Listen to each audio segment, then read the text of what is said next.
कोई मेरी बहू को सुला दो। रंजीत अपनी बहुओं को अपने नक्शे कदम पर चलाना चाहती हैं, लेकिन हम जो चाहे वो हो जाए। ऐसा होता कहाँ है। रंजीता के साथ भी वही होता है। रंजीता की बड़ी बहू प्रियंका उसी की तरह कामकाजी है और हर काम वक्त पे करती है। एक रोज प्रियंका रंजीता से कहती है, मम्मी जी, वैभव की शादी करने का क्या सोचिए? बड़ी उम्र में फिर शादी के लिए लड़की नहीं मिलेगी, इसका ध्यान रखिएगा। हाँ, सो तो है, लेकिन मैं कहाँ से लड़की लाऊं? आजकल कोई ढंग की लड़की मिलना कितना मुश्किल है। तुमसे तो छिपा नहीं है। देवर जी के लिए भी कोई मिल ही जाएगा, आप देखना शुरू तो करिए। ठीक है, चल अजय से बात करती हूँ। रात को खाने की टेबल पर जब सब साथ में खाना खा रहे थे, तब रंजीता अजय से कहती है, अजय, वैभव का बायोडाटा बनवा कर दे दे मुझे, और 2-4 ना इसकी अच्छी अच्छी फोटो भी निकलवा लेना। मुझे अगवा को देना है। अब क्या बुढ़ापे में ये शादी करेगा? ठीक है माँ, जैसा तुम कहो। अजय अगले दिन बायोडाटा और फोटो बनवाकर रंजीता को देता है। रंजीता अगवा को बुलाकर उसे वैभव की तस्वीर और बायोडाटा देकर लड़की देखने के लिए कह देती है। आंटी जी, ऐसी लड़की ढूंढूंगा कि आपका मन खुश हो जाएगा। 1 महीने में ही अगवा अंजलि का रिश्ता वैभव के लिए बताता है। आंटी, लड़की तो चांद की तरह है और तारों की तरह चमकती है। बाकी आप लोग मिलकर देख लो, घर परिवार सब अच्छा है। ठीक है, कल ही हम सब देखने चलते हैं लड़की को। अगले दिन सब अंजलि के घर जाते हैं और उससे मिलते हैं। अगवा और रेनू मिलकर अंजलि की तारीफ पे तारीफ करते जाते हैं और इन सब में रंजीता अंजलि से बिना कुछ पूछे ही रिश्ता तय कर देती है और अंजलि बहू बनकर रंजीता के घर आ जाती है। उधर अगवा दोनों तरफ से पैसे लेकर गायब हो जाता है। मुझे क्या है, अब तो शादी हो गई। नई होने के कारण रंजीता अंजलि से कहती है, बहू, प्रियंका तुम्हें घर के तौर तरीके समझा देगी। कुछ ही दिनों में तुम भी सब सीख जाओगी और हम सबके साथ एडजस्ट भी हो जाओगी। जी मम्मी जी। प्रियंका अंजलि को सबके बारे में बताती है और घर के सभी नियम समझाती है और अपने साथ रसोई में ले जाती है। अभी तुम नई नई हो ना, इसलिए तुम बस देखो, हफ्ते भर के बाद तुम सब कुछ करना, ठीक है? मेरे ससुराल वाले सब कितने अच्छे हैं। मेरी माँ तो झूठ का ही टेंशन लेती रहती थी कि मुझे कैसा ससुराल मिलेगा। रात को खाना खाकर सभी सोने चले जाते हैं। अंजलि वैभव से कहती है, मुझे नींद नहीं आ रही है, तुम सो जाओ, मैं हॉल में टीवी देखने जा रही हूँ। ठीक है, तुम टीवी देखो, मुझसे तो इतने ठंड में हॉल में नहीं बैठा जाएगा। वैभव आराम से सो जाता है और अंजलि हॉल में टीवी चालू करके बैठ जाती है और वेब सीरीज लगा लेती है। हाँ, जिसका पूरा पार्ट देख लूंगी। पूरी लाइट ऑफ कर देते हैं सब, इतने अंधेरे में तो मुझसे बैठा नहीं जाएगा। लाइट ऑन कर देती हूँ। अंजलि पूरे हॉल की लाइट ऑन कर देती है, जिससे सबकी कमरे में रोशनी जाने लगती है और सबको दिक्कत होने लगती है। ये अंजलि भी ना, इसे कुछ समझ में नहीं आता क्या? इतनी रात को कौन ही लाइट ऑन करता है? उधर अजय प्रियंका से कहता है, अंजलि पागल है क्या? इतनी रात को हॉल की लाइट ऑन करके बैठी है। अरे छोड़िए ना, अभी वो नई है, उसे थोड़ा वक्त देना होगा हमें। मैं दरवाजे का पर्दा लगा लेती हूँ। तुम भी ना।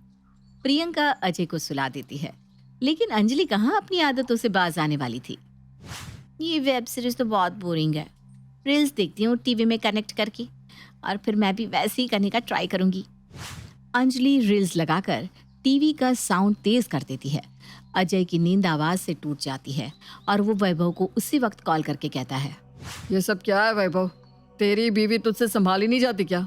उसे आवाज कम करने को बोल, रात के 2 बज रहे हैं। इतनी रात को भला कौन टीवी देखता है? कुछ सोना नहीं है तो क्या दूसरों को भी सोने नहीं देगी? भैया, मैं अभी उसे मना करता हूँ। वैभव हॉल में जाकर अंजलि के हाथ से रिमोट लेकर टीवी की आवाज कम करके कहता है, इतनी रात को सबको डिस्टर्ब क्यों कर रही हो? तुम्हें देखना है तो देखो, लेकिन आवाज तो कम रखो। सारी लाइट ऑफ कर दो, सब सो रहे हैं।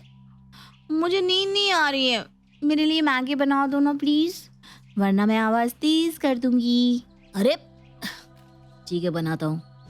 वैभव मैगी बनाकर अंजलि को देता है और सोने चला जाता है। लो, अब चुपचाप से खाओ और मैं सोने जा रहा हूँ। नहीं नहीं नहीं नहीं, तुम मेरे साथ बैठो, मुझे अकेले में डर लगता है, नहीं तो मुझे लाइट ऑन करनी पड़ेगी। अरे ठीक है मेरी माँ, यहीं बैठता हूँ तुम्हारे पास, बस। अगले दिन रंजीता प्रियंका से कहती है, बहू, अंजलि की आदत तो हमें सुधारनी होगी। वरना पूरी रात हमारी काली हो जाएगी और कोई सो ही नहीं सकेगा। मम्मी जी, आज ना आप अंजलि को अपने कमरे में सुला लो। हाँ, ये ठीक रहेगा। इसी तरह दिन बीत जाता है और रात को रंजीता अंजलि को अपने कमरे में सोने के लिए कह देती है। बहू, आज यहीं सोना है तुम्हें, मेरी तबीयत कुछ ठीक नहीं है। ठीक है मम्मी जी। अंजलि रंजीता के कमरे में सो जाती है और उसकी नींद आने का इंतजार करने लगती है। एक बार ये सो जाए फिर मैं टीवी देखने चली। थोड़ी ही देर में रंजीता सो जाती है और अंजलि उठकर हॉल में जाकर पूरे घर की लाइट ऑन करके टीवी चालू कर देती है। लाइट और आवाज से सबकी नींद टूट जाती है। यह लड़की ने फिर से टीवी चालू कर दिया, गजब है ये। उधर अजय को बहुत तेज गुस्सा आने लगता है। रंजीता हॉल में जाकर बड़े ही प्यार से कहती है, बहू, तुझे नींद नहीं आ रही है क्या, जो इतनी रात को टीवी चालू करके बैठी है? सो जा और सबको सोने दे। रोज सबकी नींद खराब हो रही है, इस तरह तो नहीं चलेगा ना बेटा। मुझे नींद ही नहीं आती मम्मी जी, मैं क्या करूं? मुझे ना बहुत जोरों की भूख लग रही है। कुछ खिला दोगी क्या मम्मी जी? आप प्लीज कुछ बना दो ना, आपको तो पता ही है मुझे कुछ बनाने को नहीं आता। अंजलि का मुंह देखकर रंजीता को उस पर दया आ जाती है और वो उसके लिए गर्मा गर्म नगेट्स फ्राई करके ला देती है। ये खा ले बहू और सोने की कोशिश कर। हाँ मम्मी जी, आप भी मेरे साथ बैठो ना। रंजीता अंजलि के पास बैठ जाती है और अंजलि खाकर फिर टीवी में लग जाती है। बैठे बैठे ही रंजीता वहीं सो जाती है। अगली सुबह रंजीता की तबीयत ढीली हो जाती है और वो नाश्ते की मेज पर कहती है, मैं सोने जा रही हूँ, मेरी नींद पूरी नहीं हुई। नींद कैसे पूरी होगी? इतना चौंगा जो चालू हो जाता है आजकल रात को। लगता है अब सबको रात को जागने की आदत डाल लेनी होगी। अजय की बात सुनकर अंजलि का मुंह लटक जाता है। ऐसा क्यों कह रहे हो? अंजलि धीरे धीरे खुद की आदत सुधार लेगी। क्यों अंजलि? आदत सुधार ले तो ठीक ही है, वरना घर में सबका रहना दुश्वार हो जाएगा। रंजीता सोने चली जाती है और बाकी सब अपने अपने काम में लग जाते हैं। प्रियंका मन ही मन सोचती है, आज मैं अंजलि को अपने पास सुलाती हूँ और उसे उठने ही नहीं दूंगी। प्रियंका अंजलि को अपने पास सोने को कह देती है। रात को प्रियंका और अंजलि रंजीता के कमरे में सोती हैं। प्रियंका अंजलि से कहती है, अंजलि चलो अब तुम अपनी आंखें बंद करके सोने की कोशिश करो, मैं तुम्हें सुला कर ही रहूंगी आज। भाभी, मुझे नींद ही नहीं आ रही। आंखें बंद तो करो। चलो मैं ना लोरी गाती हूँ, तुम्हें नींद आ जाएगी। और प्रियंका सच में लोरी गाने लगती है और एक बच्ची की तरह अंजलि को थपथपाती है।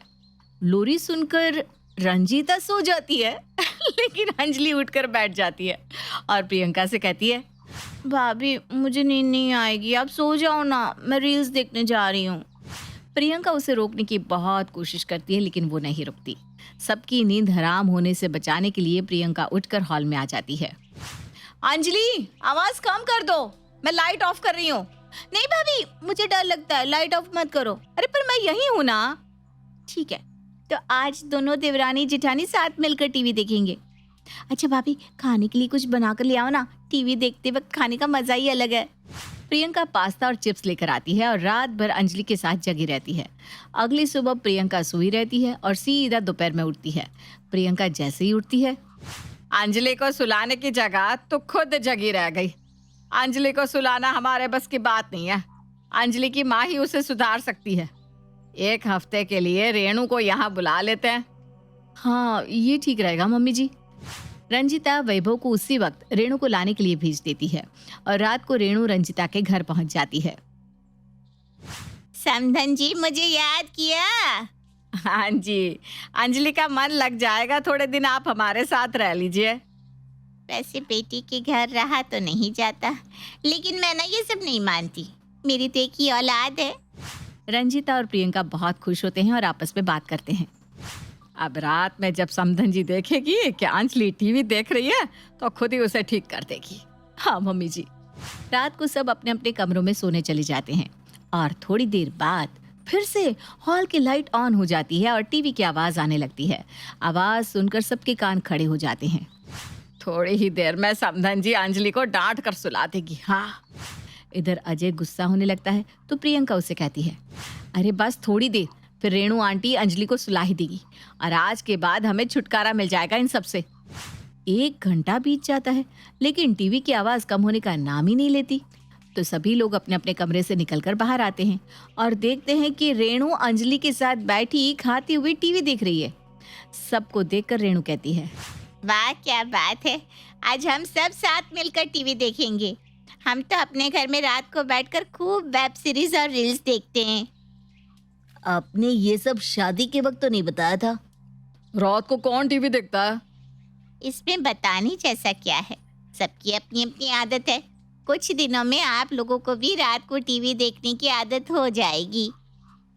रेणु की बात सुनकर रंजीता अपने माथे पर हाथ रख लेती है और कहती है, लो, अब तो कोई मेरी बहू को नहीं सुला सकता।